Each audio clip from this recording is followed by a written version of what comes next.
This is week 4 of Voz, Vela y Voto, a program from Las Maestras Center for Chicana Indigenous Thought, Art, and Social Practice at UC Santa Barbara. And I'm Celia Herrera Rodríguez, co-founder of Las Maestras Center with Cherie Moraga. I don't know if she's in the room someplace, but I want to welcome you back to this program. And I see that, let me get myself together a little bit. As I was saying to everybody, today was a rough day. It was a hard day, knowing that, you know, we now have so many adversaries in the Supreme Court. And I know that it's not just about, you know, affecting, I was just saying it was, you know, I felt that the effect of it in the rest of my life, but also, you know, I have great grandchildren. I look around, you know, my imaginary dinner table is representative of so many communities here, not only in California, but across this land. And so it was a rough day. So I wanted to begin with kind of grounding myself by saying just a really quick prayer. I want to, again, second what's here and thank the Coastal Chumash peoples, the traditional custodians of this land that we're sitting in Santa Barbara, the Akishkoyo. I want to thank them. I want to thank them for having taken this land and taken such good care of it and created what I always feel of the generosity of spirit, the love and generosity of spirit that has met us here, that has given us the energy, that has sustained us in our work. And I want to honor them and be grateful for the ancestors and for the continuous work, because they are continuing to acknowledge and hold this land sacred. And in that way, we too know how to behave ourselves and know our role on this beautiful land and this beautiful world that we live in. So I wanted to ground myself that way and say thank you to the Creadora. Ask for the energy that we have been given to not only survive, but to thrive and to continue forward. And to remember that the reason we have continued to thrive in spite of every effort to eradicate us human beings who remember our relationship to our mother and to our universe, that we remember because we see each other, we recognize each other, we name each other, and we protect each other, our children. We remember our ancestors. And this time that we're nearing this time of Day of the Dead, this season really in which the veil is thin between our understanding of the ancestors and where they reside and the spirits and where they reside and where we reside at this time, then we, with eyes wide open and our corazones abiertos, we speak to each other in that manner. Yeah, I want to open the door in that manner for us and say thank you for sharing this time with us. I'm going to pass it on to Micaela Diaz Sanchez, who I am so honored to be on the faculty with. This is an exciting time for me to be sharing space in Chicano studies here at UCSB. Mica. Thank you so much, Celia, and to Cherie for creating the space of Las Maestras Center, which has become such an empowering space for so many people. And yeah, it's just been a real honor to be with you all as teachers. And so thank you so much. So I'll kind of again, thank you, Mariela. I want to give a special shout out to Mariela Aguilar, who has been helping, been the backbone of so much of this programming for Las Maestras Center. So thank you, Mariela, for all of your work. So I'm going to introduce the first speaker. We have 5 folks who are going to offer us words, images. So I'm going to introduce the first speaker. Beva Sanchez Padilla is a native of Nuevo Mexico and the author of 6 plays. She's trained in film as a published poet and has served as a producer and reporter for television stations across the Southwest, and has taught creative writing and media production in schools and colleges in San Antonio, Texas, and Albuquerque, Nuevo Mexico. I think there's a few students on the call. Today I saw that Daniela Ramos was on the call. She is also a documentarian. Her films El Corrido de Huanchacón and De Mujer a Mujer focus on Latina sexuality.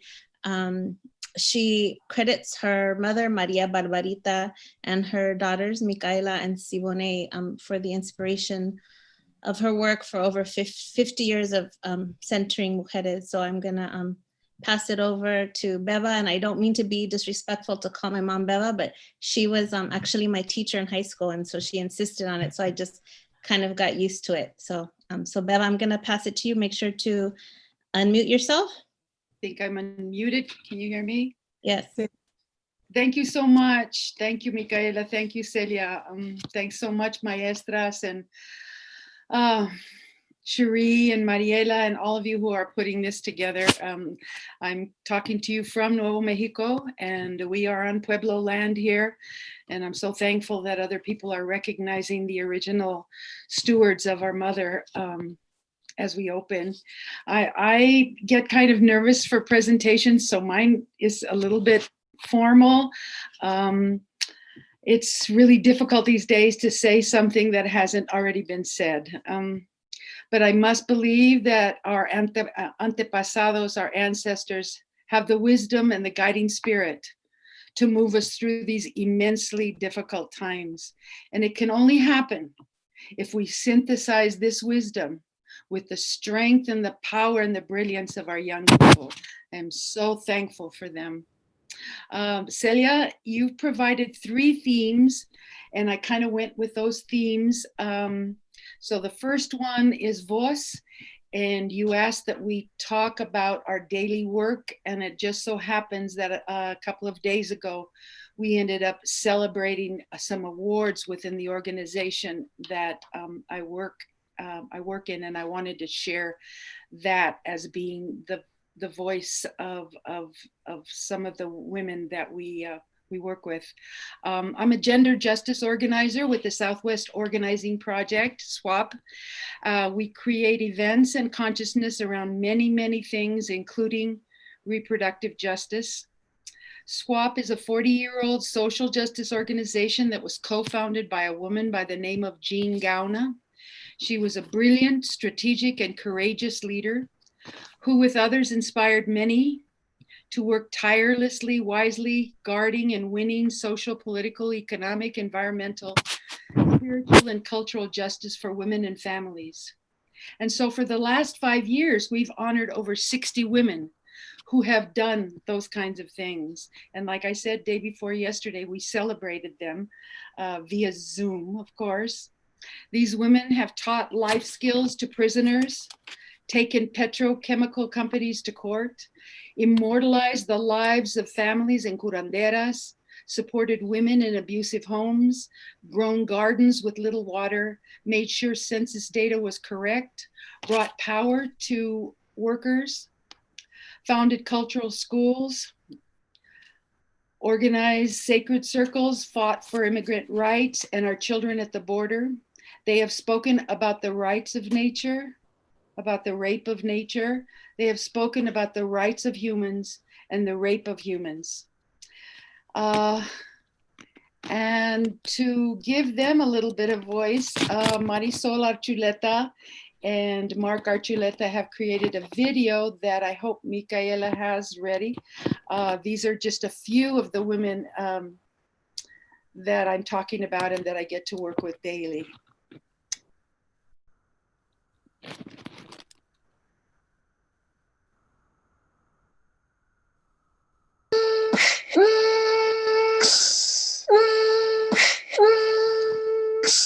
A lot of people don't think that I'm a kind person porque soy muy peleonera.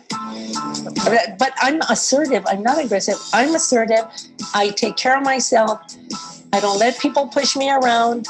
And consequently, I don't do that to other people either.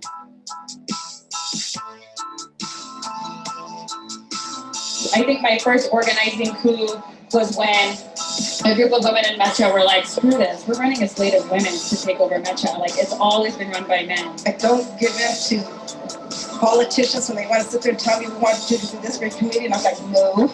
I've noticed women are oftentimes a lot braver in social situations than men are, for whatever reasons. And they need us to do this work or it doesn't get done. La justicia no viene a uno solo. Uno tiene que luchar por ella. Y eso fue lo que yo hice en nuestra comunidad de Paseo. As women, we continue to share stories, and we are the historians of our families, of our traditions, of our culture.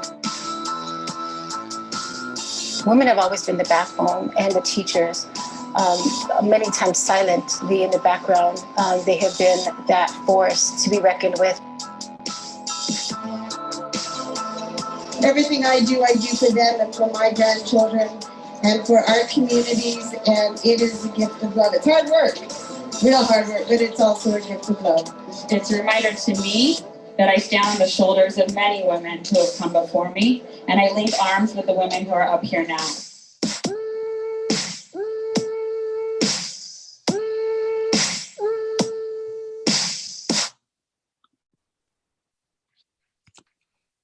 Thank you, Micaela.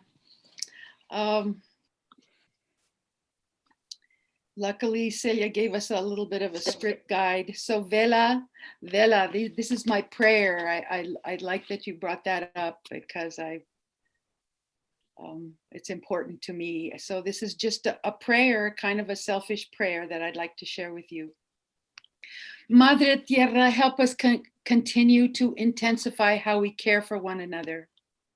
Great Spirit, teach us how to keep our goods and services out of purely private profit greed. Eternal wisdom, help us create peace and end war. Help us to end our military killing machines. Ancestors, help us to create a more restorative, regenerative, sustainable, and feminist way of creating wealth. Almighty Universe, let us embrace love, all peoples, and help us to deconstruct the roots of poverty, racism, sexism, and ageism. Mother Earth, help us to end violence in our homes, our schools, and in the streets. Great Spirit, remind us that the water that runs in our streams is like the blood that runs through our veins, that the rocks are like our bones, and that the minerals within the ground are like our nervous systems. Madre Tierra, make these difficult times be a portal to a new creation of wisdom, peace, joy, and love. Voto.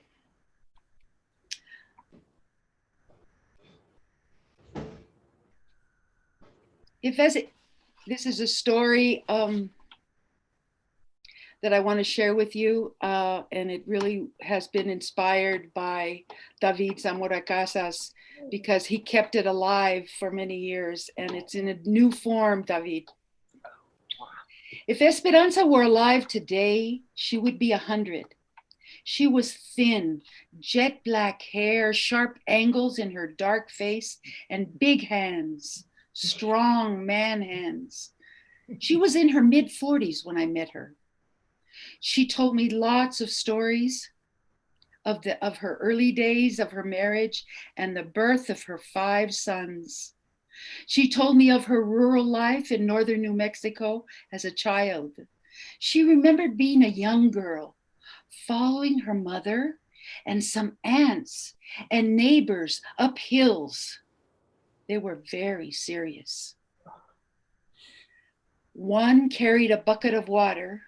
When they reached a valley that seemed hidden, they stopped. They gathered wood and branches and they started a fire.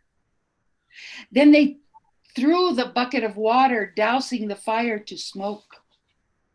One woman, the woman who had been raped by her uncle or her father, or the woman who had too many children, or the woman who did not want to have a child, would jump over and straddle the smoking fire, and the tias and the vecinas would surround her, each pulling the edges of her skirt downward so that the smoke would enter her.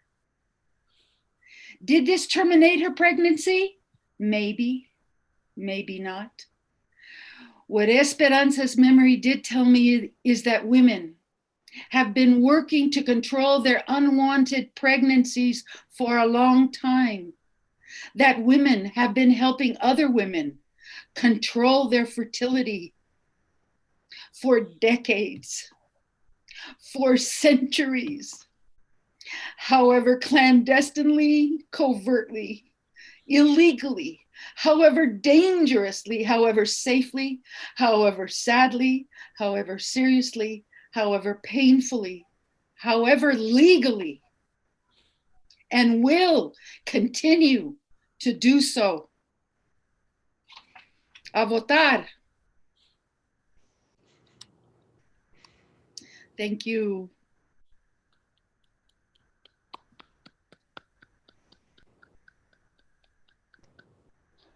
So I guess we'll pass it over to Maya to introduce the next speaker.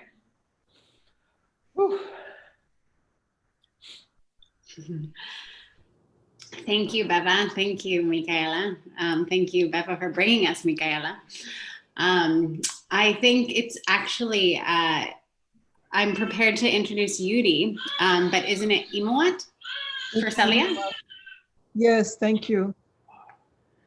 I'm sorry, I'm still there in that moment, Beva. Thank you. Thank you for that.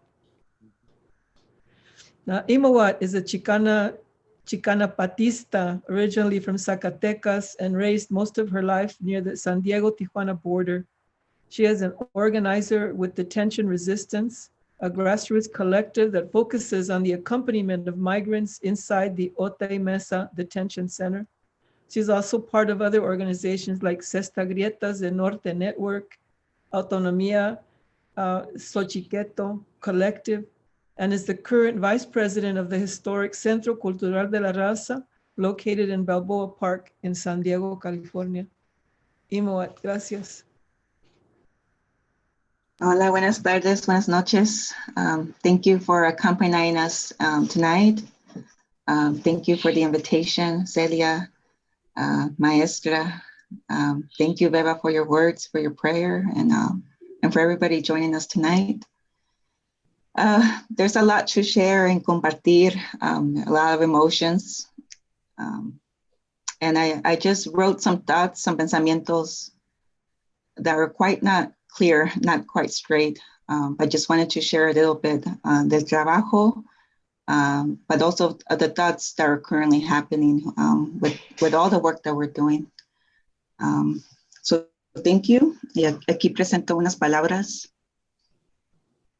We are created and seen as non-human to those outside ourselves, our families and communities. We have continued to bear the brunt of needing to be resilient, of surviving for our children, for the next generation. We have assisted and continue to assist with many barriers, limits, and expectations imposed on how we should be or how we should behave. Yet, more than being human, we are the living medicine that has transcended through generations of wisdom, spirit, and grounding. No one has asked us as if we want to become American or to see ourselves as American, or any other national identity for that matter. Maybe we're just Toxil from Guatemala or Mexico, Jurepucha from Michoacán, Tepehuano from Jalisco, needing to be somewhere safe because that is all one can think about, a safe space for our family, for those they are and what they represent to me.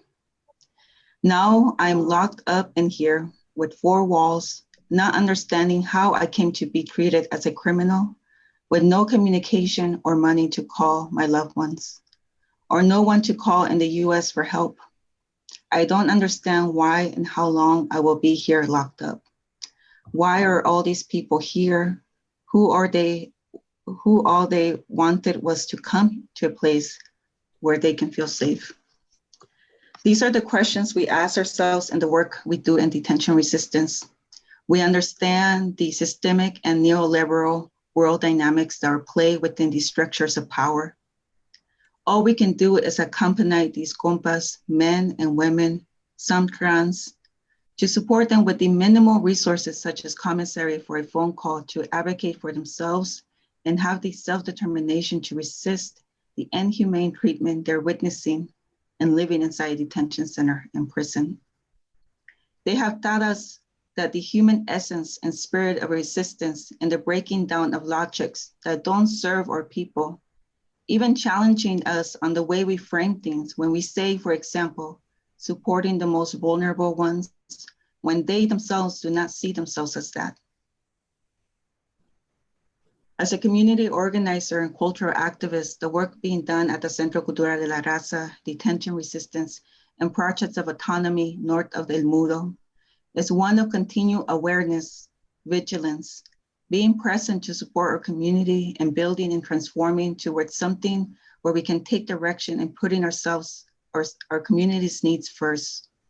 Taking responsibility for being present for those who are currently suffering and in pain through the various forms of being subjected to the humanization that the society breeds to sustain the structures of power.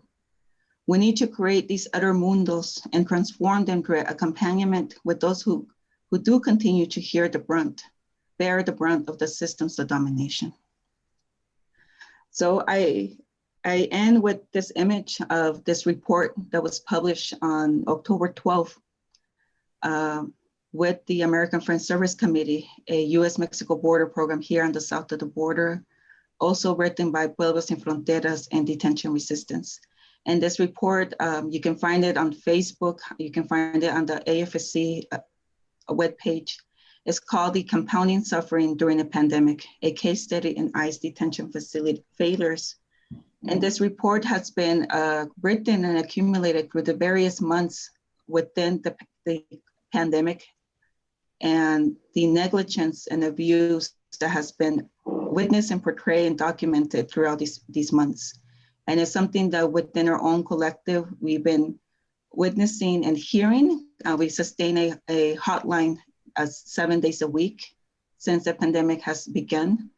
And some of the recommendations that we're seeking and we're asking with this report is to stop the transfers of ICE from jails to prisons, between ICE prisons, to free individuals from ICE custody by providing alternatives to detention for all currently in ICE custody, which includes releasing individuals without bond via an order of release on one's own recognizance, halt the arrest of migrants in communities and along the border during the COVID-19 pandemic. No one should be imprisoned during a global pandemic. Hold ICE and Core Civic accountable for failing to protect migrants, and abolish the immigration prison industrial complex, including all forms of profit from the imprisonment of migrants. Currently, we provide commissary to around 200 folks inside the OMDC. We are in partner with the Freedom for Immigrants national hotline. They maintain a hotline among all the detention centers in the US. There's around 2 detention centers per state. And through the hotline, we're able to document the continued medical negligence, the abuse, and the mental illness that's currently happening with many folks that have been incarcerated for a period of months to years within the detention center. The median people that we hear from have been detained for at least 3 to 5 years within the detention center. We're concerned of the prolonged continued separation of families and continue to fight for the reunification process of the 545 children that have been reported currently. And right now, something that we continue to advocate and to share more of these testimonies so that way many of the community can hear the testimonials and the stories from the people themselves, is that we created a podcast called the Voices of Transborder Resistance. You can find the podcast on Apple and Spotify. And that is one platform that we are using currently within our own collective to share esos testimonios of those daily calls that we receive within the detention center. So this is more for you guys to share, listen to the testimonials that we that we listen to on a daily basis, and we continue to organize and advocate and support their own self-determination and fighting the current detention inside the detention center. So that's just more of the work that I just wanted to share, and highlighting more of the work of the detention resistance.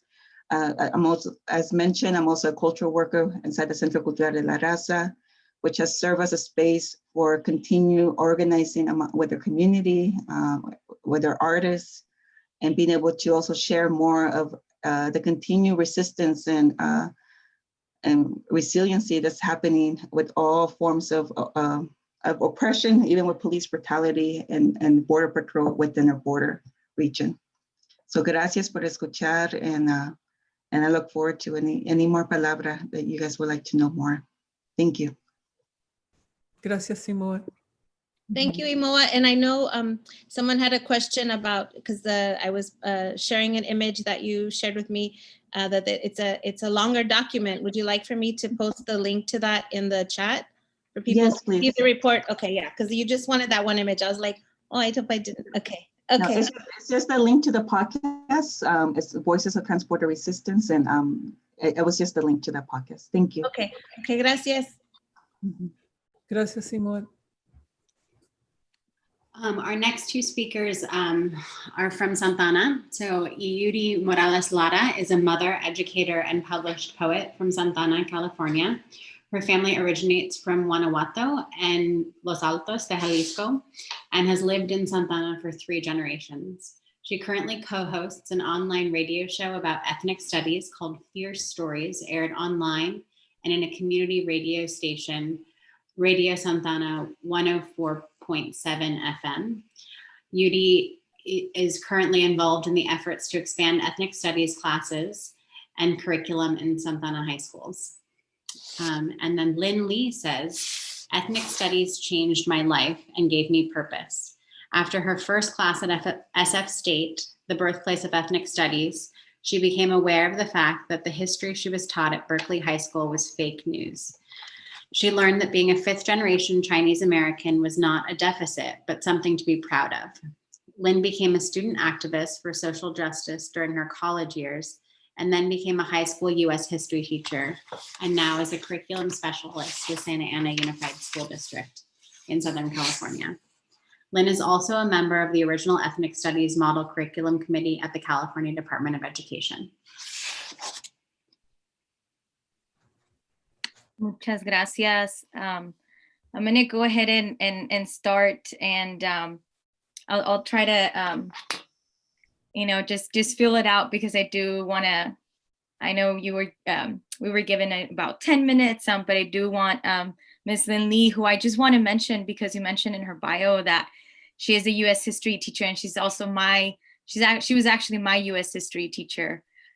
So when I was 15 years old at Valley High School here in Santa Ana, I got a chance to take a class with her, and she was one of my original mentors in high school. So, my madre and my grandma always used to say, dale flores al que está vivo, y también llévalos a los cementerios, pero déjales saber, let them know that you appreciate them ahorita, no? So I wanted to just, mention that. I have a few notes, and I want to mostly speak from the heart with those notes leading me through. I don't have a more elaborate narrative to share, but I do, maybe if I have time for a poem, I'll go ahead and share a poem as well.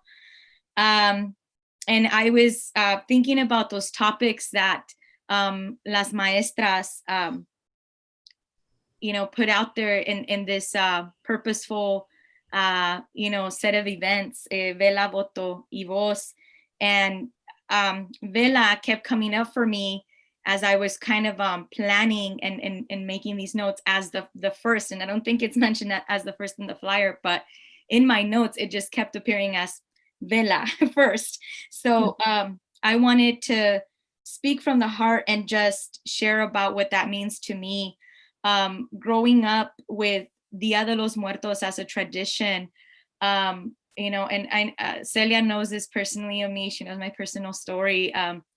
So I grew up not knowing my, biological mother. She passed away when I was 11 months old. And her death, and the reason for her death, which was rooted in mental illness, being always a taboo topic to talk about at home. So I always had a lot of questions as a young girl, and trying to really understand why it was that my mother, had passed away. And this was the only time, in preparation for Dia de los Muertos, that I could really speak freely about my mother, and I wasn't kind of like shut down, by comments of the adults in my household. And so it became a very sacred time for me. And then, once in college, became a more politicized action within community. But I'm just very appreciative that it started at home. And I think all of these things, Voz, Vela, Voto, have a cycle of, home, community, and just kind of going back and forth as a spiral. And so it's interesting that I think, this time is that time of the connection to this, kind of dead mother. Now, as I've grown older and have learned more about the myths, and I can name them, that are part of the earth spirits. I think of Tlazoteo, and I think of this cycle of rebirth. And I mention that because there's so much death around us, there's so much dying, and we want this rebirth to happen, right? But that process of decaying, que es the lessons that Tlazoteo has for us, it's painful. And I just wanted to mention that, right? Having to go through first that canal in order for the rebirth to happen. So talking about Voz, I feel like the narrative is sacred and the narrative is powerful. So I do teach English language arts in a district that is the district where I grew up.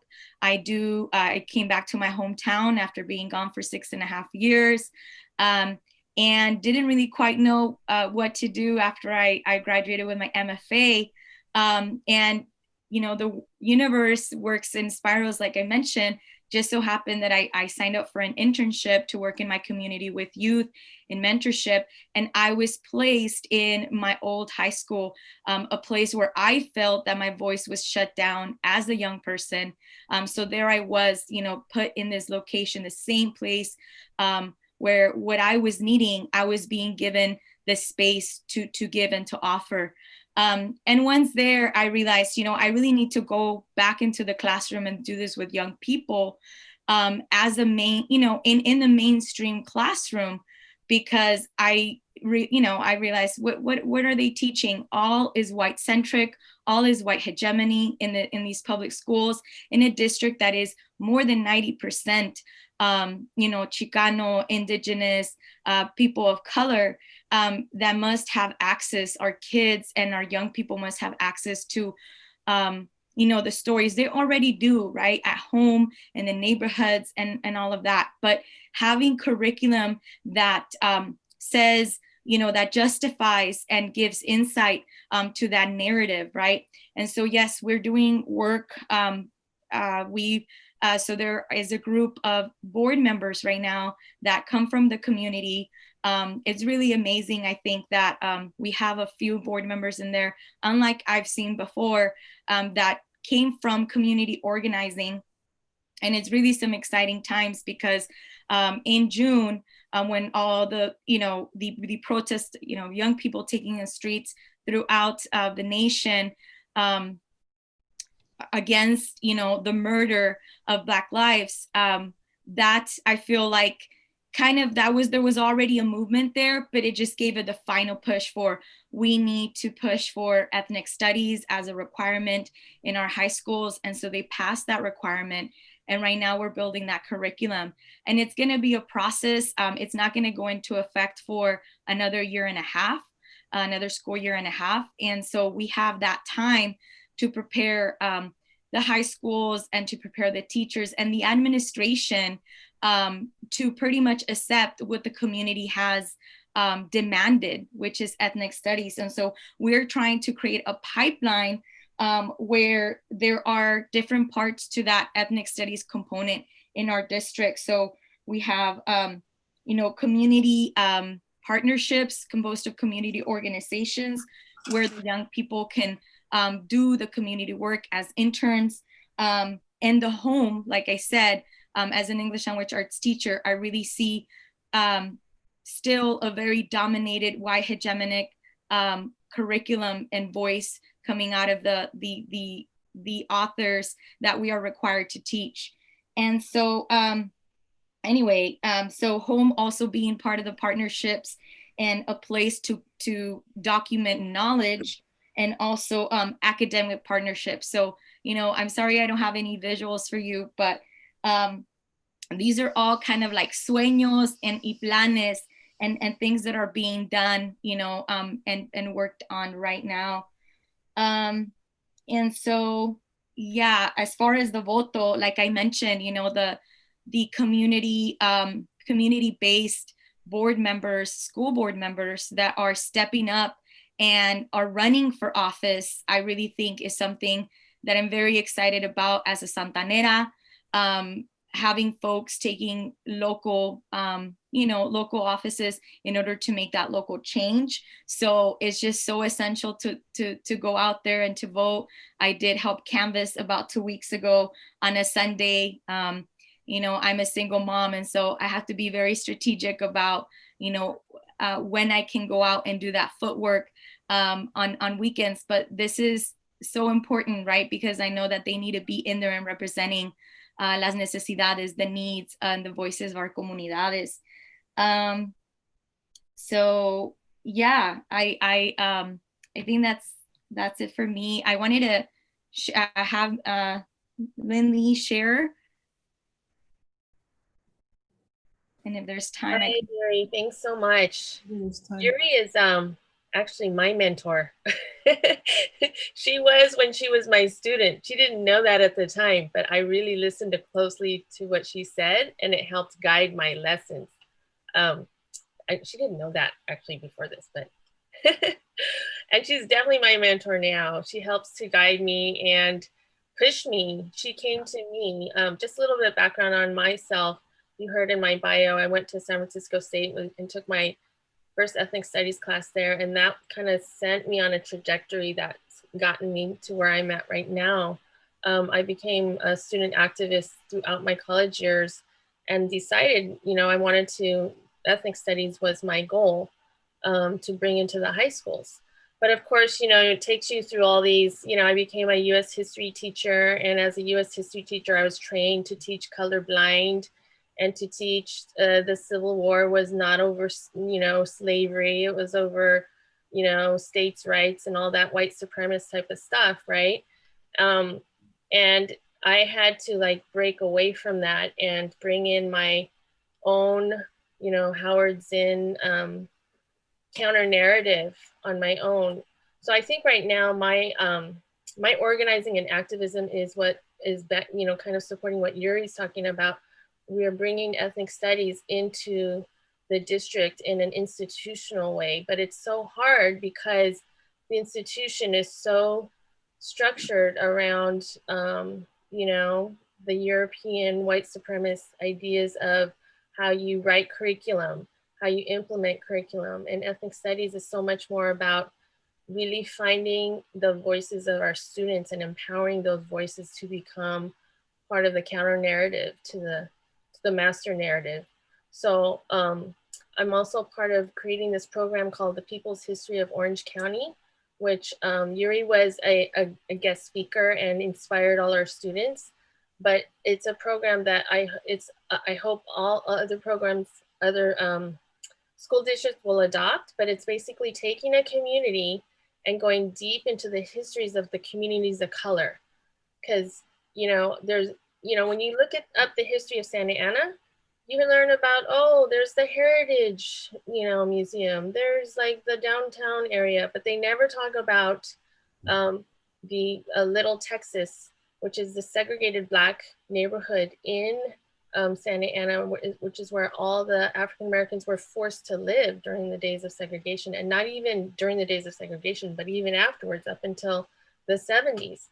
And you know, having our kids get a tour through Little Texas with the ex-Black Panther leader who talked about, yeah, this is the street that we used to get harassed on, by all the police after we walk home from San Salvador Park, to back to our homes. And bringing history to life for our kids really had a huge impact on them. And then learning about the Logan Barrio and how the Mexican-American community was segregated over there. And that there used to be a Chinatown in downtown Santa Ana, but it was burnt down because of an ordinance by the city council of Santa Ana. All these kinds of things, like the history of people of color in your local community is so critical, and it brings to life history for our kids, and it inspires them then to become active in the community. So now a lot of those students, they've started, one student has started a Democratic club, a Youth for Democrats at their school. Another student has become active in the archivist community to make sure that there's landmarks in Santa Ana that represent those different points of where community of colors were located.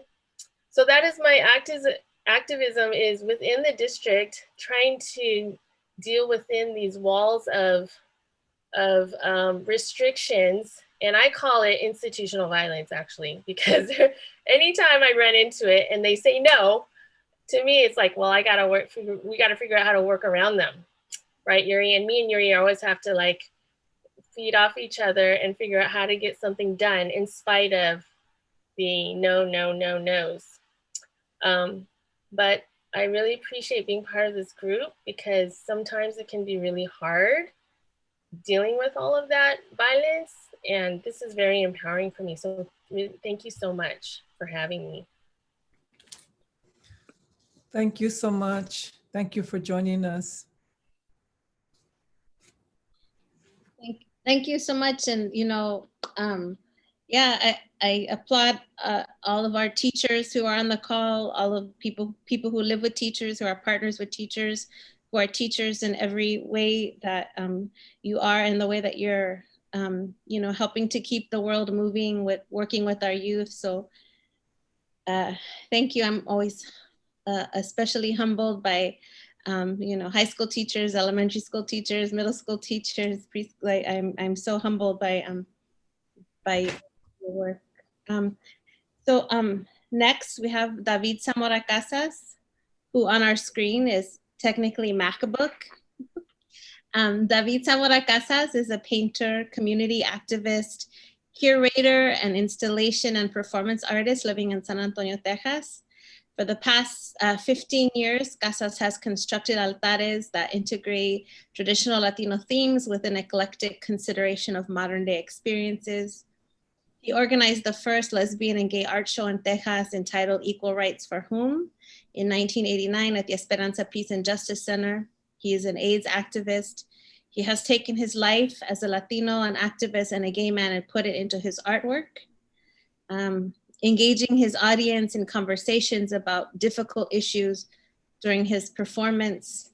According to Casas, quote, his work has always been connected to oral history, traditions, culture, and personal concerns relating to time and space, using the allure of bright colors and a pantheon of autobiographical representations of fantasy, reality, life, and death, sexuality, and religion.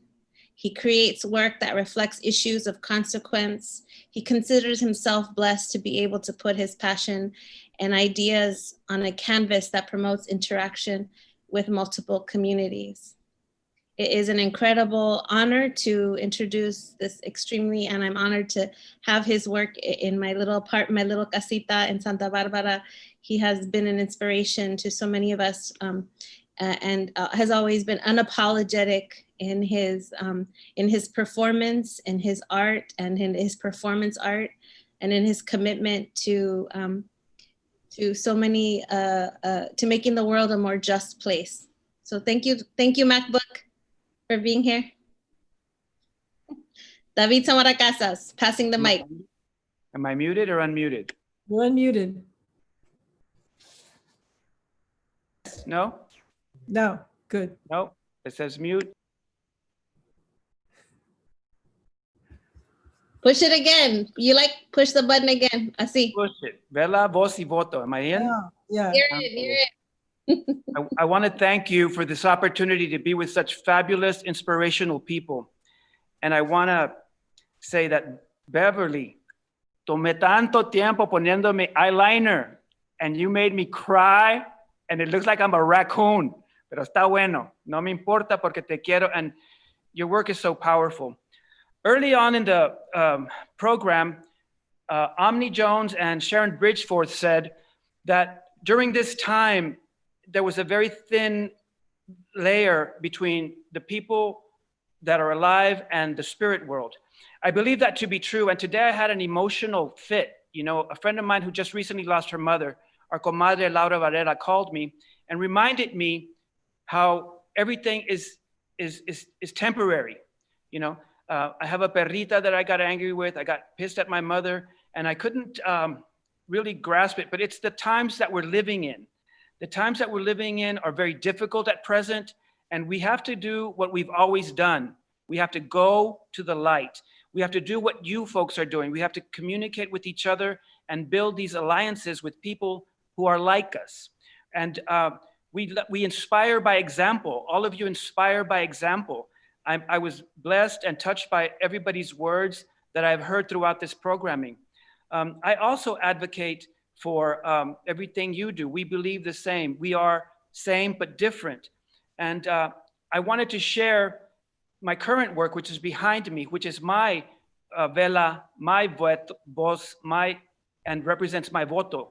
It's an installation called Amor y Muerte en Tiempos de Pandemia, Love and Death in Times of Pandemic. And it's a sacred time, it's a ritual time. Like a young lady was saying that, we have to give flowers to the people that are alive and the people that are dead. So we continue this tradition, but we also have the opportunity to be innovative. And that's what I've tried to do, and that's what I continue within this Day of the Dead, Time Before Memory ritual. It is a time to remember, it is a time to reflect. And my work has always been rooted in love and memory, like Micaela has said. In this Day of the Dead altar, I have several components that relate to our topics. This pandemic has made us be innovative in ways that we never thought, like for example, this Zoom meeting. You know, we are all meeting like we would never have done this other than the pandemic. So what I want to say is, yes, there's a lot of fucking bad shit going on, but we cannot forget to remember the great things that are happening. We cannot forget the struggles that have been the same struggles 20 years ago, 30 years ago, the racism, the heteronormative society that we live in. We can't let this pandemic let us forget about these important issues, because it's like a veil to keep us from these realities that are being slowly eroded and taken away from us. So I say, go to the light. And I wanted to share this altar. This altar is what you see behind me. It's a mixture of Aztec and Catholic and queer realities. It's a work in progress. And the other side of the room has a more political aspect to it. But the point that I was going to continue to make, was what that beautiful lady said about darle las flores a los vivos. Recently, I created an altar at the McNay Museum of Art, which is a hoity-toity gringo, you know, they got this, well, I shouldn't say, but this guy that can pass for white that runs it. But guess what? He's queer. So, gracias a Dios. So we did this show called Trans-American Gender, Identity, and America, an Appearance Today. And I reimagined the Day of the Dead, Dia de Muertos altar. And instead of focusing on the dead, I focused on the living. And so within this environment that I created, I continued that idea. And I continued that idea because during the pandemic, we cannot forget about our elders. We cannot forget about the children. Our children need to have emotional security as they're growing up. Our queer people, it's hard to be queer, but it's easy to get depressed because you can't go out and explore. When I was a young man, it was pre-AIDS, and I'm HIV negative, but people think I'm HIV positive because I've always been outspoken for the HIV community and the long-term survivors. So people assume that, and that's fine with me. It's none of their business what I am or what my status is, but these assumptions are made. And so within my work, I try to dismantle those assumptions. And I think this is the time that we have to even more be fearless. When Beverly Sanchez Padilla was reading that poem that ruined my eyeliner, well, it took me back to the place when I was young, when I was Siboney's age, and I didn't care what I looked like because I dressed to be me, and I would go out in the street fearlessly. And now I'm afraid to go out in the street. I'm afraid that somebody's gonna take a 2x4 and beat the fuck out of me, because that's the times that we live in. We live in these dangerous times. And for our young people that are just trying to discover who they are, it's extremely important that we provide these venues and we provide this conversation that lets them know that it's okay. It's okay to not know if you're gay or straight or binary, non-binary, questioning. So these conversations have to happen. And I try to do that in my work. And that's why I have so much gratitude to be part of Vela, Voz y Voto. And I'm just, sometimes I'm at a loss for words. So all I can say is when that happens, I do what I tell my dog. I say, shh, stop that. You're gonna be okay. Because we have to tell ourselves what we want, not what we don't want. We have to tell ourselves what we need to do, not what we're afraid of. And so I offer this veladora, this altar, which has everything from magical butterflies to gigantic dildos, because it's important to bring out things that some people are afraid to talk about. We need to talk about sex. We need to talk about love. We need to talk about identity more so than ever. If the fucking president can say, grab them by the pussy and just destroy our ecosystem, then don't tell me to shut up. Don't tell me to be proper, because that's no fun. That's no fun. And we have to get our message out. And if we have to get violent, like one of these, I have some beautiful friends here that have helped me. Our comadre Lara Varela, Gabby Groden, Frank Nicholson, Ronnie Valdez. These are all here people that support me. Just the way I want to support you, that's the way I take your support. I remember meeting Celia Rodríguez. Ella era peleonera back then. I don't know if she's calmed down, but I love her long black hair, and she was like ready to fight. And I think that we still have to do that. We have to be fearless now, more than ever. And I'm more afraid to be fearless now, but I have to do what I tell my little dog. Shh, stop that. Be fearless. So this is my offering to you. I offer my corazón, my honesty, and my art. My art has always been rooted in cultural tradition, and it's always been unapologetically LGBTQ+. I've gotten in trouble for asking transsexuals, transgender people to explain to me what it's about. I can't imagine being in a body that has to be reconstructed. So I need to ask questions, and sometimes I get into trouble. So I want to tell the young people, don't be afraid to share your stories. If you want us to be allies, we have to know how, I'm usually considered an LGBTQ spokesperson. I didn't claim that. It's just that I've been doing this work for over 3 decades, but it's getting more difficult to be free and secure, because I'm uncertain. But we have to take these uncertainties as how we always have. I've experienced more than one pandemic. The AIDS pandemic took my friends when they were too young. And there are similarities with these pandemics that are happening now. Safe sex, safe sex, unsafe sex. What is it called? Let me think. Let me go back to my memory. So when we were growing up, the AIDS pandemic had rules, just like the COVID. Wear a mask, wash your hands, social distance. Gay and lesbian, queer people, we knew that if we wanted to live, we had to wear condoms. We had to be safe. We had to do things that had to adapt to our time. And so that's what I'm asking millennials, young people to do now, to respect the elders that you may be infecting with COVID. So to stay home and consider your actions, because it's easy to be selfish and it takes more of a human person to be considerate. And thank you so much for letting me be part of this wonderful organization or this wonderful Zoom. I can't tell you how it has empowered me as well. It has given me strength, and it has reminded me of my youth when I wasn't afraid. And just because I'm 60, see, I can't even say it. I can't even admit it. I'm in denial. I'm 60 years old. Even though that I'm 60 years old, I still have to find that fierce, free, powerful freedom that I had when I was 20, because we're lifelong learners, and I'm going to continue to give as I've always been giving, but more so now that we're in these critical times. Thank you very much. Gracias, David. David, we're getting so many requests to see your altares more closely. Are we able to? I don't know what kind of technology you're working with, but here we are. Yeah, to show it. Give it to us. Oh, okay. This installation process, okay? Okay, this installation here, the lighting's bad, but this is inspired by Tomás Ibarra Frausto and Dudley Brooks. They've been together for 55 years. And it's about an essay that Tomás wrote that was called The Geographies of Love. And I don't know if I can you see the Virgin right there? She's wearing a mask. ¿Dónde está? Where is she? Right behind.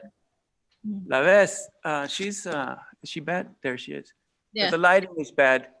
Pero ahí está. And so this particular part of the altar is about not forgetting our elders, not forgetting our youth. Can you light this up here to see the Virgen's mask?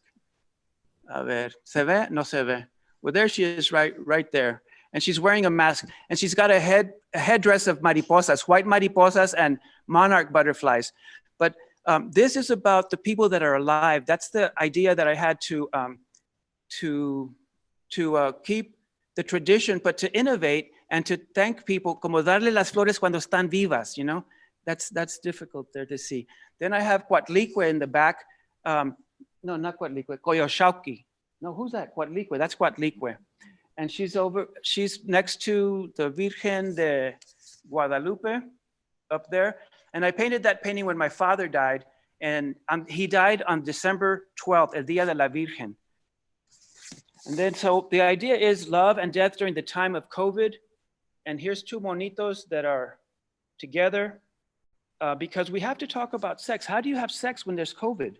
You know, it's like you wear a mask and a rubber. And this is the mother of Rita Ruggiero Ruiz, who's a professor at Trinity University.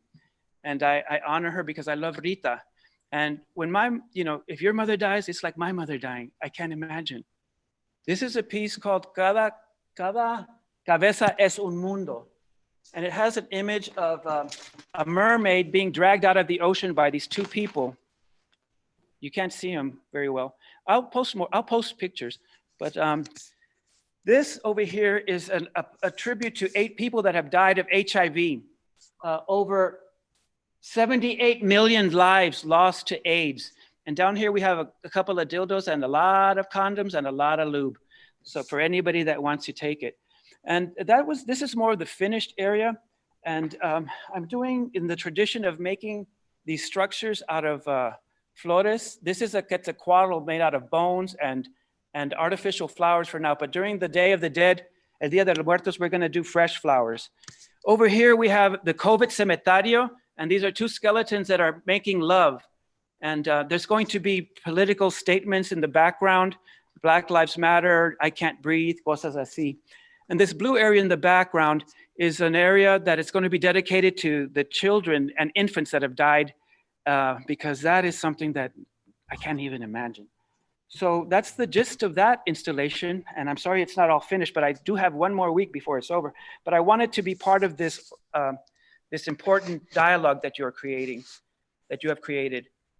And I can post more things later, but gracias. Gracias a ti, David. Gracias. And then Siboney posted a link to about your work at the McNay. So there's a post in the chat, or there's a message in the chat about that. Gracias. I'll check it out. Thank you. Thank you, David. Thank you. Wow, I'm mesmerized. Thank you so much for sharing your light. Our next guest is Luz Maria Espinosa. She is a veterana, a longtime engaged cultural worker and community activist throughout various cities in Califas. She is a danzante, a poet, a performer, an educator committed to the empowerment of children, youth, and their families. Committed to advocacy and the arts, Luzma has worked as a service coordinator for children and adolescents with intellectual disabilities. She is a member of Lucha Incorporated in Ventura County, Latino Town Hall in Santa Paula, Califas, and an original member of Teatro Chicano, Teatro Mascarones, and the Royal Chicano Air Force in Sacramento. Luzma? Oh, Luzma, and also Poet Laureate, Ventura County. Sí. Buenas noches a cada uno de ustedes. Me da mucho gusto verlos. I'm just honored and hearing your stories, hearing your work, seeing some of your work. Very touching, and also very connecting, ¿verdad? Porque como dice Daniel se llama, el que habló ahorita. David. Okay, como dice David, in this time when we're all so disconnected, this is really a time for all of us to come together. And thank you for that beautiful explanation and for showing us your altar. It touches your heart. So gracias for that. Well, I wanted to start with talking about when I was 7 years old, we came from Uruapan, Michoacan. My father was born in Kansas, and we came from Uruapan, Michoacan, and settled in Santa Paula because someone told my dad that the weather in Santa Paula was very much like Uruapan. And my father had come to the United States. When he first came, the first time he came, he didn't realize he was a citizen of the US. And so he crossed with some of his friends only to find out he was a citizen. And so they went to work in the railroads in Kansas. And then someone told him Santa Paula was like the weather in Uruapan. So he came. And then my father didn't believe in leaving us behind. So he worked for a couple of years, I don't know how many years, but until he could bring us to the United States. He never believed in doing anything illegal. My father was a straight and narrow kind of person. Him and my mom were very involved in Mexico during the time of the Cristero movement, and Sinarquistas, they used to call them too, when they were growing up. And so when we came to the United States and where we landed, we landed with my grandma and my grandpa, who weren't my blood grandma and grandpa. We didn't have grandma and grandpas, but they adopted us. And later on, as I grew up, I found out they were Chumash, which is the nation, the people that are from this area. And so the thing is about it is that I used to hear as the women were cooking, plucking the feathers from the chickens, they would be talking about Hoover and how they hated Hoover and what he had done and how many people had been deported to Mexico. They would be talking about Fidel Castro. And that, I think, was the beginning of my having a political conscience, because I began to read and find out about different things. I read about Anne Frank, and I read about children of the A-bomb. And so in many, many ways, I think I was way beyond my years. And at the same time, I had teachers who would tell me not to read so much or not to read that level, that they were too high for me. And kids in my community used to call me the schoolgirl, and some in middle school used to chase me with rocks because I was the schoolgirl in the hood. But I loved school. I loved learning. So, but I also came from a very conservative Catholic family, and I wanted to be a nun. And I was sure I was going to be a nun until I was 30 years old. And then I had to realize that there was no way I was going to be a nun. And my friend who was with the San Francisco Mime Troupe at the time used to tell me, Luzma, you're not going to be a nun. Yes, I am. No, they're going to tell you, Luzma, you got to do this. And you're going to say, why do I have to? So I've always been a nonconformist. I've always questioned authority. I did some work in San Francisco with the child care switchboard, trying to get people and child care and stuff like that, and also with child abuse. But I also did some work in theater with this, in the Mission District. And then I also worked as an interpreter, as a translator for El Tecolote for a while. I didn't last very long in San Francisco. By the time I got to San Francisco, I think I was ready for a smaller area. So I went from there to Sacramento and joined the Royal Chicano Air Force. But what I've learned, both living in Mexico and living here, and especially being in Mexico at the time after Genaro Vázquez was killed and Lucio Cabañas was killed, and being in Mascarones, and I know who, say hi to Tomás Ibarra Frausto, you know, what I learned there was organizing. And what I learned there was being true to la gente del pueblo. And at some point, I believed very much in armed revolution. But what happened with Allende in Chile, and what has happened in Kent State, and what happened at the Chicano moratorium, and what has happened in Central America and so many other places, it has taken me from going to believing in armed revolution to a different way. And so I began to write because I think I started writing in high school, but just because writing always helped me to get things out. And at the same time, we were brought up at La Casa del Mexicano in Santa Paula. And La Casa del Mexicano was a place where Mexicanos used to go. We had our fiestas de septiembre and Cinco de Mayo, and my father would give speeches, and he was a very good orator, so he'd give speeches and have everybody. And from him, I learned to be involved in the community, to give back to the community. And so in high school, I did work with farm workers. I was a farm worker. I worked in the fields, working with strawberries and apricots and all that. And when I got into college, at Ventura College, I started teaching ESL to farm workers and teaching them about how to buy food, the cans and stuff like that. At this point now, we're no longer teaching about buying cans. We're not teaching about how to grow your own food, how to buy stuff that is natural, not to buy processed food.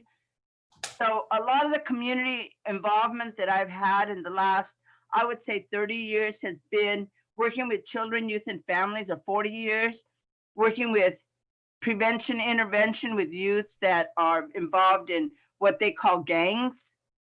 And we used to take kids camping and taking them, and during the time that we took them camping, we would get them from all over the neighborhood, the different neighborhoods in our county that hated each other, and we'd put them together, have them learn, give them workshops, have them get together, do teatro a la brava, what we used to call teatro a la brava, and then assign them an enlaquesh, who they didn't know who they were, but they had to make a gift for the enlaquesh and find out something about them.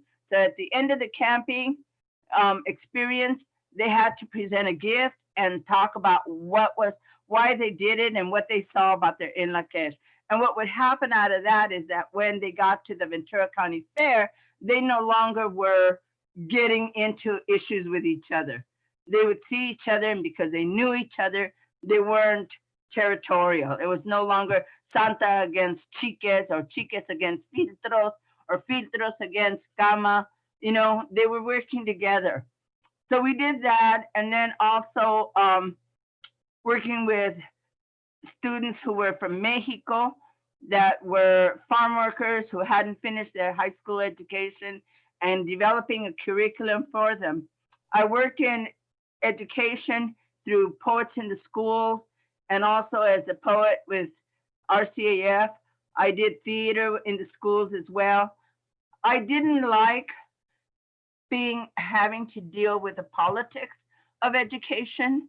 I could never conform in social service programs that I worked with because I would bring up issues of racism and discrimination. They would tell me that I had a chip on my shoulder.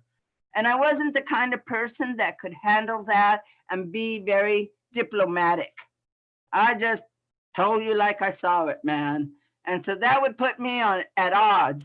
And so before I would know it, Charlie, man, I don't take your job and shove it, right?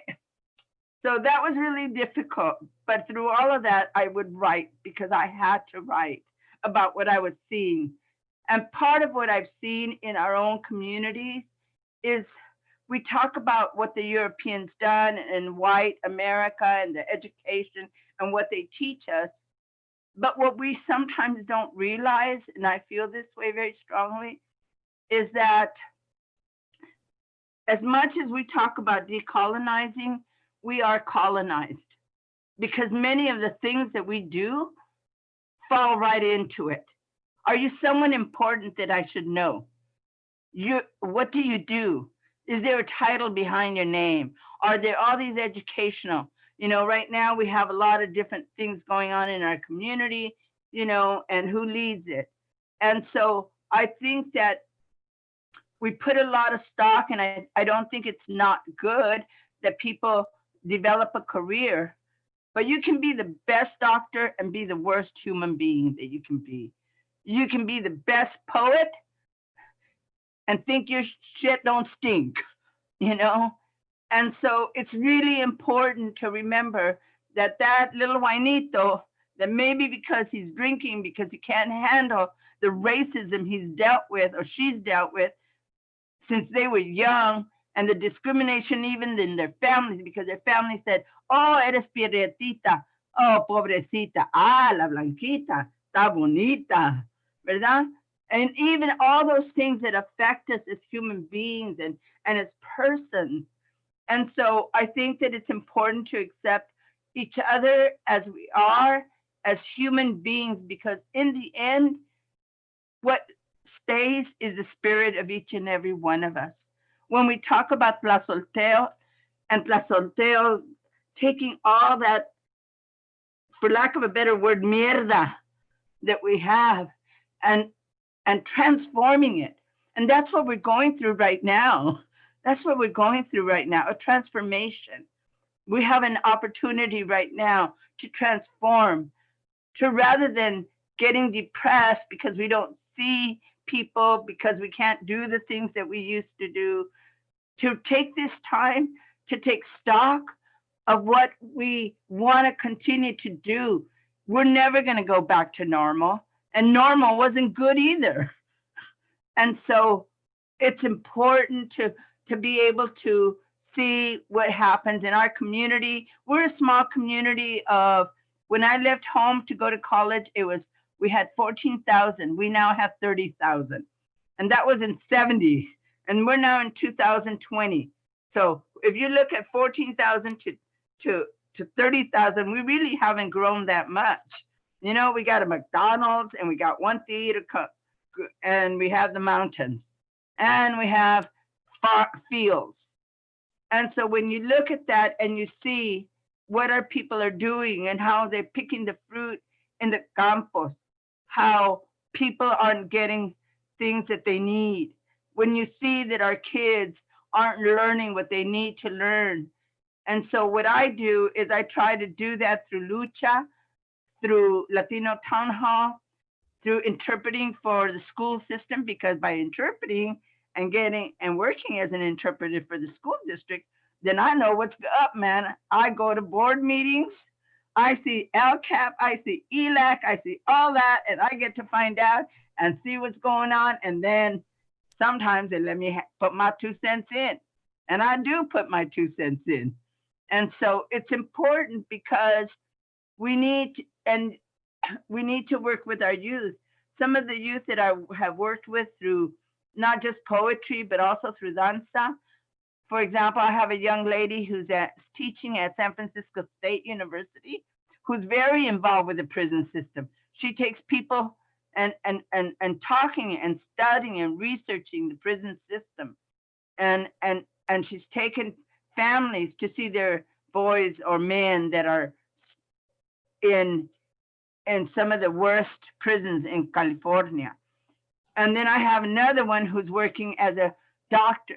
She's learning Chinese medicine. And another one that's going to be a Western doctor. And I have, so that you try to do the best that you can in your community, whether it's in groups or one-on-one, and how to best be able to improve. Because what we put in our body, not just physically, like food, but also emotionally, also affects us. And so when we're talking about mental health, when we're talking about getting rid of the people that are in power right now, we have to also look at where do they come from. We always talk about our genetic memory. And yes, we have our ancestors in our genetic memory, but guess what? They also have their ancestors in their genetic memory.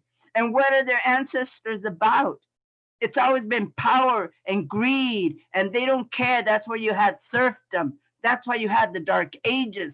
That's why you had so much, and they brought it over here. And so we have to, decolonizing also is about just being real with ourselves and not expecting because somebody's an important poet or somebody's an important this or an important that. The person who doesn't have a title behind them, the person who's working the field, the person who's just a person, a mom, is just as important as anybody else, you know? So I think it's a time for transformation. Gracias. Gracias, Luzma. You're very welcome. I don't know if I still have time. If I do, I have a poem that I wrote when the May 1st happened. Remember? That's what happened. They got all scared because so many of us came out May 1st years ago, right? And they got so scared at seeing how many of our people were here in the United States. And that's when they really got yucky. So I don't know if there's time or not. Okay, pues échale el poema because we have a few minutes. We have a few minutes left. So. Okay. Échale gas. Okay, let me find it. Here we go. I was teaching I worked with intervention students, those kids who aren't doing good in school. And to see them go from, why do I have to be here? I hate it, to have them tell you, I never knew reading could be fun. I never knew math could be fun. It's just, it makes your day. So this is one that I made them write. I took them outside and we wrote. It was May Day. May Day. May Day, searching for peace inside the dream. Intercession, students unhappy, squeezing away bad feeling while they listen to music, gleefully exchanging frowns for smiling faces when they listen to Alicia Keys.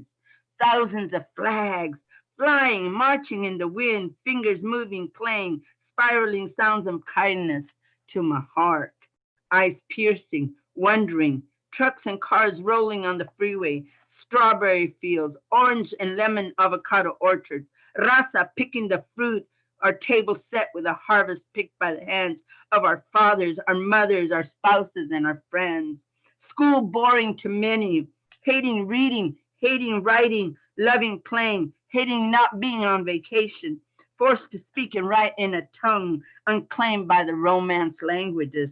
Forget your culture, forget your language, yourself. War destroys, looking for peace inside the dream of all the gleaming eyes, like a needle in a haystack. peace hides. War on the immigrant, war on diverse languages. Where's the peace we hope to gain? Looking for peace inside the pages of a book, looking for peace in a poem, in a song, in the silence of the mountaintop, in the swaying of the wind, in the crashing of the surf. One can find a moment's peace. Mothers crying for sons dying, jumping the fence, crying for sons fighting in Iraq and Pakistan, for sons and daughters losing their way in the schoolyard or the streets or on the internet.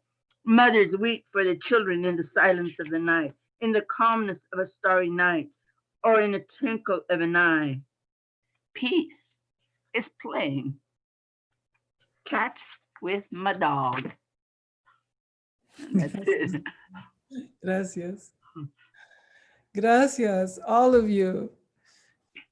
Mika, gracias for helping me out today and being present, always there. I'm so grateful to you. And I just wanted to mention before, anything else, I wanted to say thank you to Mariela Aguilar and to Maya Gomez and to, the folks behind the scenes that, that have helped these last 4 weeks of production. And all of you who've joined us. And I want to invite you to November 1st, our Day of the Dead Velación. We'll start making our altar. I'll probably turn on the Zoom around 6 o'clock or earlier, and just to be there making the altar, finishing it up. And then at 7, we'll start with the bendiciones and the 4 directions songs and all of those things that we do in Velación of the altars. And so I want to make sure that to invite you all to come in, because starting after we do our prayers, acknowledging the 4 directions, acknowledging the center, bendiciendo los altares and asking, for permiso to open it up. Then we're going to open it up to ofrenda, which is palabra, music. Mika is joining us with the Son Jarocho group that she performs with.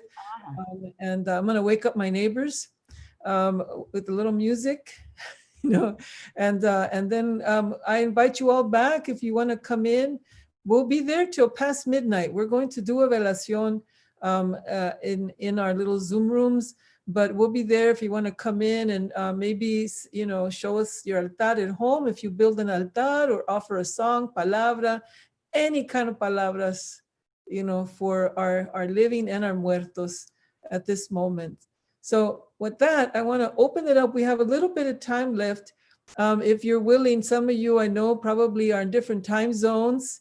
And I want to thank you for bearing with us and being present. I see Maestras Chicanas has come forward. Hello, Cherie.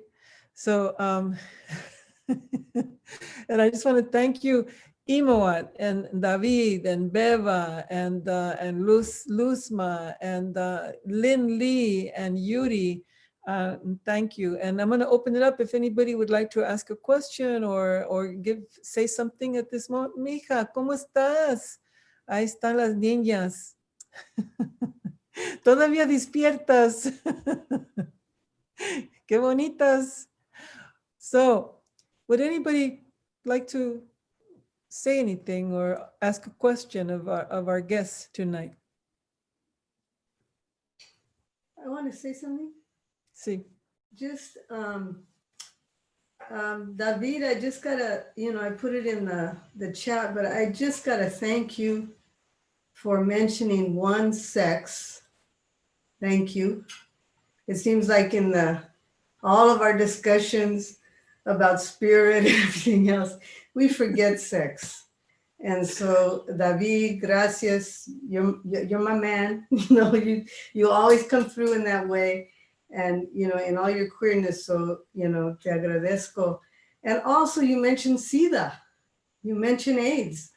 And I think those of us that went through that time, and saw our generation, we're the same generation, all those people passing, and there's this other plague, and yet somehow that connection, the intimacy of that connection, it was very intimate for us. And so the intimacy of that connection, the way people are experiencing COVID, is an important important relationship. And so I just thank you, Hermano, for bringing it up and reminding us all. And thank you, everybody. I was so moved. You know, I'm having technical difficulties, and so I was off and on, but I was here for the whole time, and it's beautiful to end with Luzma and, you know, all of you, Ymoat, Luri. It's like, it's just Vela. If I could say Thank you. something in comment to what you said just now, am I on Cherie and what David has said, bringing up sex and AIDS? I'd really like to call on, I don't know if we can unmute A. Daniel Ramos, a student, a former student of mine who has been working in that area of the AIDS and HIV. I don't know, Daniel, if you have anything to say. Well, first, thank you very much. And thank you to gracias a todos, a todex here. It was a very powerful evening for me. I was invited by my hermanita, Micaela. So thank you very much for the acknowledgement, Beva, and all of the energy and all the prayers and the work that everyone is doing here, wherever you are.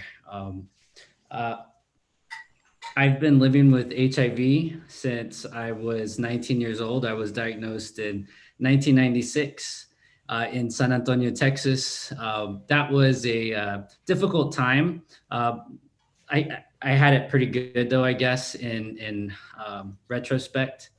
However, that definitely sent me on a path to learn about how to heal myself, how to come to terms with, I guess, the internalized racism and homophobia that I'd experienced that basically manifested in the infection that I was living with at that time. And then from that point on, attempting to learn how to navigate the system to support myself. I have to say I have a very supportive family, loving friends that were there to help me and walk with me alongside. Nonetheless, navigating the system was very difficult. I had basically learned how to take care of my spirit, not just my body, and they conflicted for a while. Ultimately, I was able to get on a path towards balance and turn what happened to me, turn my experience into an opportunity to support community, support other folks, support young people going through that experience and attempting to learn how to navigate these systems to support their health. Because it's not just that HIV infection, there's so much more behind that that got to that point. And then the trauma that you experience post-diagnosis. So thank you, David. It's such a pleasure, as always, to see you and to know you continue the traditions of talking about sex, about bringing up the giant dildos, which definitely made my heart smile. Yeah, you know, there's opportunities to engage in so many different ways in the kind of a status neutral sort of way now.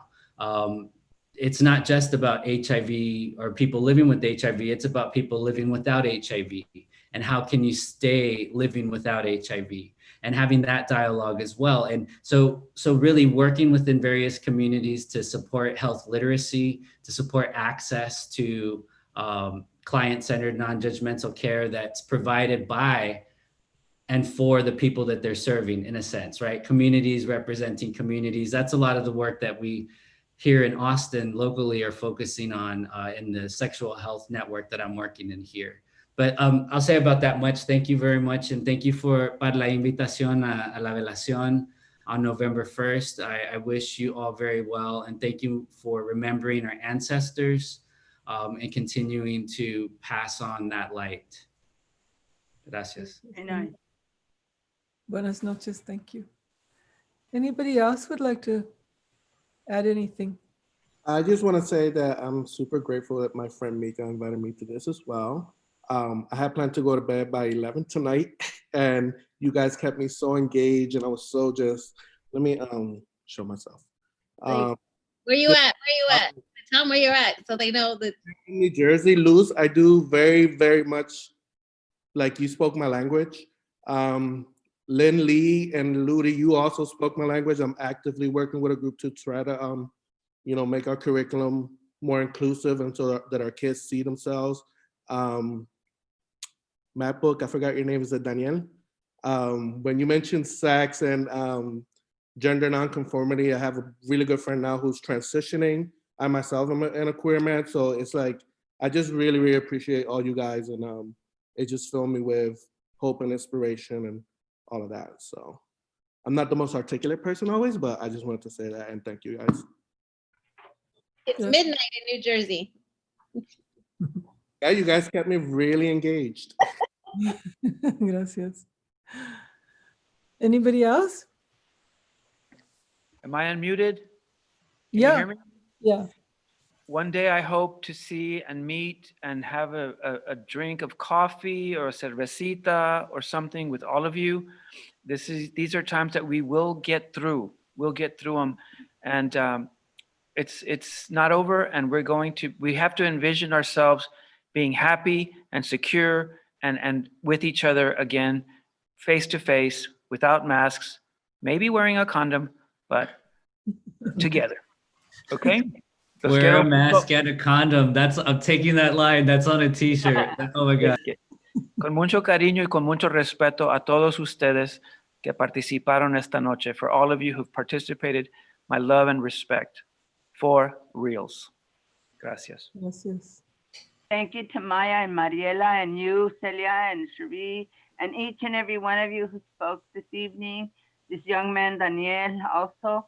It was really, it's very inspiring and very, it's very special. I can't find the words to say how I feel in my heart, for the work that everybody's doing. So thank you very much.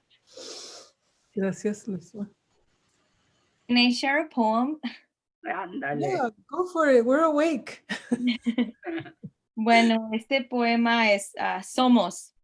Estamos presentes llegando al ritual del encuentro, comprendiendo lo que ya conocíamos en un sueño, una memoria.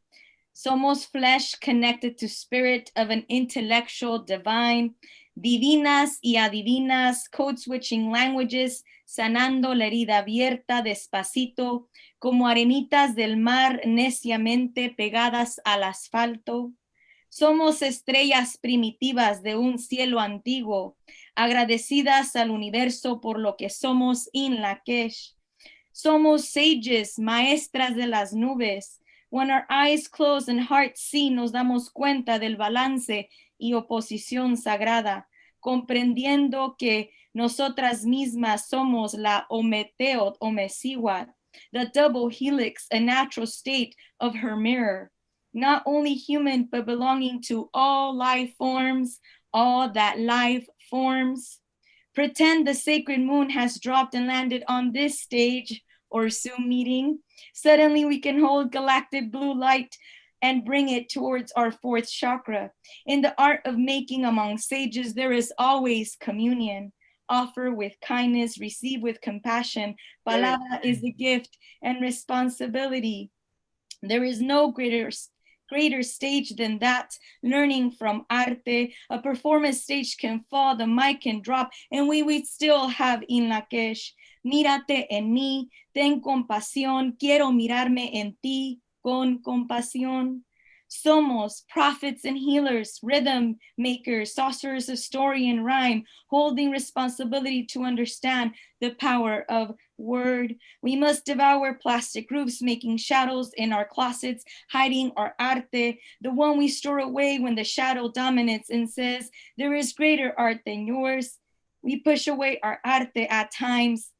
We abandon our healing in the healing of many. It is time to tire ourselves of these unveiling sacrifices. Get rid of it, the veil. Use it as a portal. Give birth to art instead. Offer ocean water. Cleanse the floor of your home. Pray for freedom. Pray that our art stays free. actively, that her muse uses us as vessels for restoration and knowledge formation, that she uses us to love and stay free. You are the distinct flower of your essence, sight of voladores, sun dancers in the sky, smiling inspires to los cuatro vientos, human body stretching horizontal skyscrapers, maintaining connections between flesh, bone, ink, and divine star nations. Somos un momento del encuentro en el vientre del viento. Somos un momento del encuentro en el vientre del viento. Somos rudo movimiento. Gracias. Wow. Very nice. Gracias, Yuri. Very nice. Gracias. Poetry since high school. Well, I hate to let you all go because I'm enjoying the company. For those of us who are being solas cholas aquí. Like, I wish I could jump into the screen. Pues yo ya llegó mi señor. I gotta go. Oh, okay. Pues tiene otro. Okay. Gracias, Que Liz. pasen buenas noches, a todos. Good night. Gracias. Igualmente. So, Thank you. if any of you would like to speak, send us an email. You can send it to chr@ucsb.edu or to Maestra Center. We'll find it and we'll make you, if you say, yes, I want to speak, I want to offer something, we'll throw you on. Just tell us. We have from about 8 o'clock to about after midnight. And we'll, broken up with some music, we'll get you in there. Or you cannot just pop in and we'll, and offer ofrenda, offer palabra, whatever, a song, a little dance even, whatever you'd like to offer to the spirits and to this season, to this time. You'll be very welcome. And so I'm gonna have to say goodnight to you. Gracias. Thank you so much. Thank you. Thank all of you who have been coming and, for the last month. And we'll be doing more programming. We're in process now. We're all trained. We have learned so much, So our next piece we'll be working on will be on healing. We'll be doing a series in winter on medicine, mind, body, spirit. So les invito and we'll see you all soon. Buenas noches y gracias a todos.